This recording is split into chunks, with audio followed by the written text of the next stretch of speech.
First, live, local. This is Fox 12 Now. Hello, everyone. This is Fox 12 Now. I'm Greg Nibbler. As always, we appreciate you joining us here. We are live from the Fox 12 Oregon newsroom, as we are every weekday, starting around 1 p.m., going throughout the afternoon. You can find us on YouTube at kptv.com and on the Fox 12 Oregon apps. So all great places to watch what we have, whether it's live or afterward. Today, we are talking to a pair of documentary filmmakers. They are brothers Chapman and Maclain Way. Now, you may know some of their other work because it definitely has a huge Northwest tie-in with a lot of stuff that they've done. If you've seen the documentary, The Battered Bastards of Baseball, about the Portland Mavericks from the 70s, it's them. So they are the ones behind that. They created that documentary. We actually talk about Rob Nelson, the founder of Big League Chew. This all ties in this weird network of things here for Fox 12 Now. He is part of that movie. Anyway, they created that. They also did Wild Wild Country, which is about the Rajneeshis in Central Oregon. If you have not seen that series, it's another crazy one. Well, they found a new story. This is called The Kings of Tupelo. So it's out on Netflix. It's a series about a wild series of events that took place in Tupelo, and then just all the people that are associated with it. There's Elvis impersonators. There's somebody mailing ricin to President Obama. There's a lot that happens in this thing. So I talked to them just about the documentary series coming out, what it's like making that, and we talk about some of those Northwest connections as well. So let's play it right now. Jump right into it. You know, I got to say, for the two of you, your body of work, I mean, Battered Bastards of Baseball, the Untold series, Wild Wild Country. I mean, you have a wide-reaching audience for all of those. But if you had to narrow it down to a specific person, I am your audience because I watch everything that you guys do. I really am a huge fan of it. So when I found out about this one, I was really excited to find out more. And you know, I think to start off, if you wouldn't mind giving everybody just an overview, maybe a brief overview of the Kings of Tupelo, but also how you came across this story, because there are so many strange characters and twists and turns to this. I'd be really interested to know how you came about it. Yeah, it truly is a wild banana story. You know, in 2013, our country's preeminent Elvis impersonator, Paul Kevin Curtis, was arrested for sending deadly poisonous letters to President Barack Obama, a U.S. senator from Mississippi, and a local judge in Tupelo, Mississippi. And, you know, it was a legitimate assassination attempt on the president. And we flew out to Tupelo in 2020, 2021. We met with Kevin, started researching, talking to the FBI agents that investigated this whole thing. And we quickly realized that there was a whole lot more to the story than maybe had been reported on at the time. And it involved, you know, this massive feud with a local karate instructor in town. It involved the congressman, the senator, a big conspiracy. And originally, the whole story starts with Paul Kevin Curtis finding his severed head in the hospital morgue, which is kind of what starts this journey to President Obama. So it was just kind of one jaw-dropping turn of events after the other. And, you know, we quickly realized, like, this has all the ingredients. It's larger than life characters. It's a truth is stranger than fiction kind of story. And then the setting, Tupelo, Mississippi, which is the birthplace of Elvis Presley. Like, this is kind of right up our alley. So we dove in and spent about 3 years making it. Wow. I mean, was it kind of like once you started on that, just, you know, the quintessential pulling on the sweater and just, you know, one thing leads to another, and just starts all unraveling?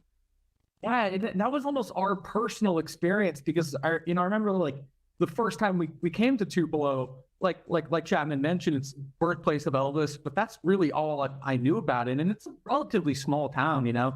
But, you know, we arrived and, you know, like any film crew, there's about 10, 12 of us. We have cameras, film equipment. So we drew a little bit of attention, of course, but friendly. You know, the person checking you in at your hotel or taking your coffee order, they'd ask, hey, well, what are you guys doing? And we would say, well, we're making a documentary series on the 2013 presidential assassination of the ricin letter story. And at first, I almost said that like wincing, because I was kind of expecting them to be like, oh, we don't love the idea that you guys are doing that story. But it was really kind of the exact opposite. You know, they got so excited, like eyes got big, and they would have a connection to the story. They'd be like, oh, my brother-in-law knows Kevin. He performed with them at blah, blah, blah. Or like, oh my God, you got to talk to my second grade teacher. She was right next door neighbors with Everett Duffy, the karate instructor. Like, she's got stories. And so, and that's a little bit of just being a small town, but that was our experience. Was we talked to everyone, and everyone had some crazy, really cool, fascinating insight into explaining this story and how it impacted this town in 2013. And that was our journey. And we wanted to kind of let audiences go on a similar journey. So we introduced them to Tupelo. We introduced them to the town locals. We introduced them to all these characters that we got to know. It's certainly part of the ride.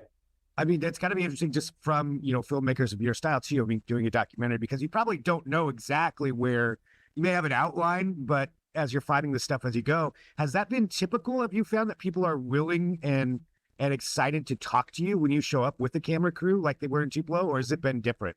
No, it's not very common, to be honest. A lot of people need coaxing, but I think what we quickly found in Tupelo in the South is that they take great pride in being incredible storytellers, and if certain stories get embellished or heightened or a little bit of fiction is thrown in there, it's all part of the DNA of their storytelling. And, for filmmakers, we kind of embrace that kind of style of storytelling. We brought it into the documentary. I think a lot of the fun of watching this is what is real, what's not. I think that's a little bit at the heart of the tension of this.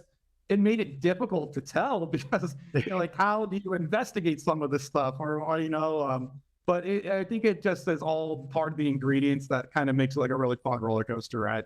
Yeah, letting them tell their story, whatever that may be. Was there one thing, and I don't want to give anything away, obviously, from the documentary, but was there one thing that was like maybe the most shocking thing that you discovered during this? I don't know if there was one, but there was dozens. From finding a severed head in a morgue to... that's pretty big right there. And a drive-by shooting of a circus elephant in town to, our main character's dog being shot with a tranquilizer. I mean, it is a never-ending series of events and outrageous things that happened to Kevin, involving other characters in town with feuds and rivalries. And I don't want to give too much away, but it gets very, very weird. Also, just like the mat, we would shoot in Kevin's camper, and that's one setting. But then 3 weeks later, we're sitting in U.S. Senator Roger Wicker's office in Capitol Hill, interviewing him about this story because he received a ricin letter. And then we go over to the FBI offices in Oxford, Mississippi, and talk to them about it. And then you go to the funeral home, or Steve Holland, who's a state representative, his mother received a ricin letter, and all of a sudden we're at a funeral home filming. So it was I hope it doesn't come off like I'm complaining, because I certainly wasn't. It was literally the most fun by far we've ever had filming with all these people. Incredibly grateful for everyone that did participate. We literally, everyone that we wanted to talk to came on camera and told us their connection to this story, to this wild one. So really happy with that. I mean, that's awesome, because you would think, my stereotype would be like, oh, small town South Tupelo, they're not going to want to talk to you. But yeah, instead, that's got to be an interesting work day every day. Even characters that are like the villain in Kevin's story, we're still super excited to come and talk about it.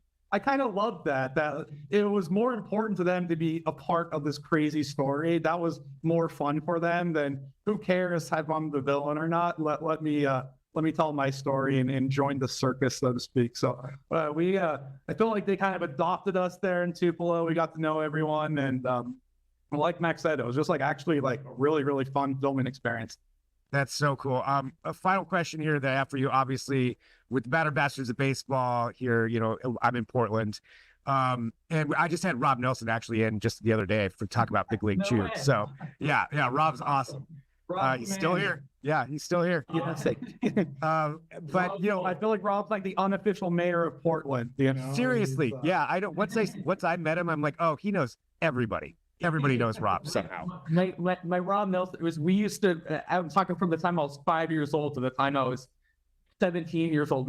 Just boxes of Big League Chew got sent to my doorstep.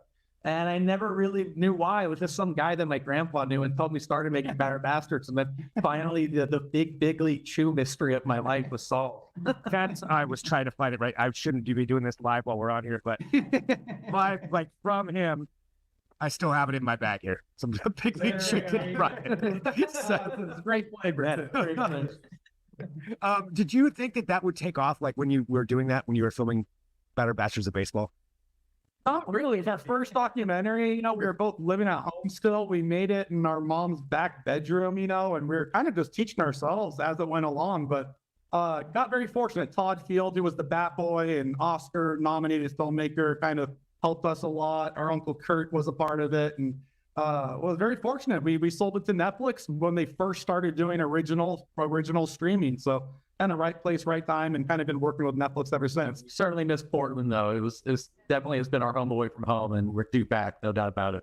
Next time you're here, please hit us up. Yeah, we'd love to have you in and hang out and talk, and we'll get Rob around too. But guys, thank you so much. I know I'm out of time. I just want to say I appreciate everything that you're doing, and really excited for the Kings of Tupelo to watch this. Everybody can check it out on Netflix. And thanks, guys. Thanks for your time. Awesome. Thanks for having fun. Take care. Thanks. All right, so there we go. Just a little bit of insight into that. And we do have our interview with Rob Nelson that you can check out at the Fox 12 Oregon YouTube channel. So go there and get the history of Big League Chew, how that all happened. It's a pretty amazing story behind that as well. And thank you all for joining us. So this is Fox 12 Now. If it's your first time watching, we live stream here every weekday out of the Fox 12 Oregon newsroom. I'd just like to remind everybody of that. And you can watch all of our segments there at that aforementioned YouTube channel at kptv.com or on the Fox 12 Oregon apps. So whatever platform you're on, Android, Apple, whether you have Fire TV, Roku, whatever it is, Apple TV, we're on there. So download the Fox 12 Oregon app for that, and that's a great way to watch all of the programming that we have. But that's it for right now. I will be back at 1:30 p.m. with Eric Gordson from Around the House Northwest, so come right back to wherever you found me right now. I'll talk to you then. I'm Greg Nibbler. This is Fox 12 Now.